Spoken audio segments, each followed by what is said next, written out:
যখন কিছুই খাতির রুচি লাগে না, আবার অভাবেও থাকি, আবার এদিকে জিবলাটাও সাইলেন্ট মুডে যাওয়ার হুমকি দেয়, তখনই 2-4 পিস গোশ দিয়ে বানাই ফেলি রেডিমেড কাবাব।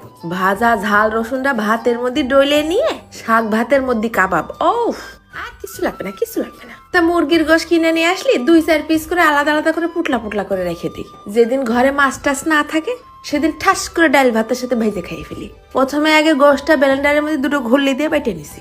এরপরে নিছি চামচ ভরে 1 চা চামচ আস্ত ধইনে আর 1/2 চা চামচের মতন আস্ত জিরে। একদম নিপিস করবো না, এই একটু যারা আধ ভাঙা করে নেবো আর কি।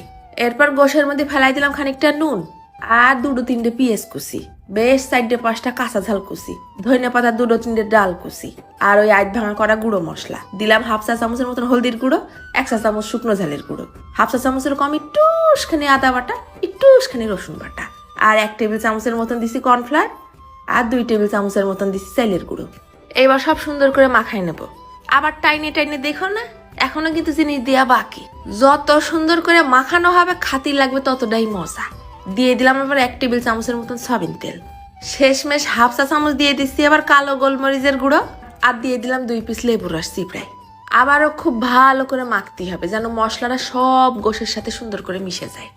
এবার গোল গোল চ্যাপটা চ্যাপটা যে কোনো সাইজ করে বানিয়ে নিতে পারো। আমি গোল গোল করে বানিয়ে নিছি।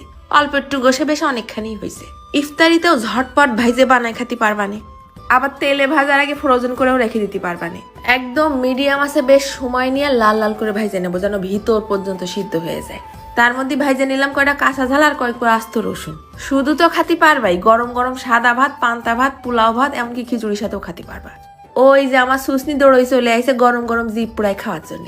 এত বললাম একটু পরে খা, না হবে না, খাওয়ার পর কয় গরম। আমি আবার নিয়ে নিলাম গরম ভাতের সাথে ওই ভাজা কাঁচা ঝাল আর রসুনটা একটুখানি নুন দিয়ে ডইলে নিছি, আর তার মধ্যে আবার মাইরে দিছি খানিকটা সর্ষের তেল। ভাতের মধ্যে রসুন সহ ডলে নিলাম ঘেরান খেয়ে।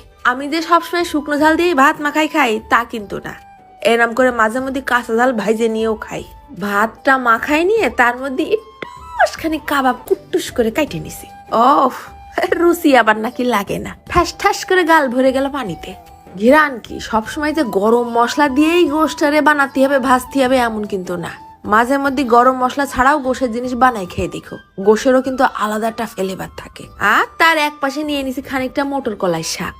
ভাতের মধ্যে মাখাই নিয়ে কুটকুট করে গোশ দিয়ে ভরায় ভরায় খাইছি।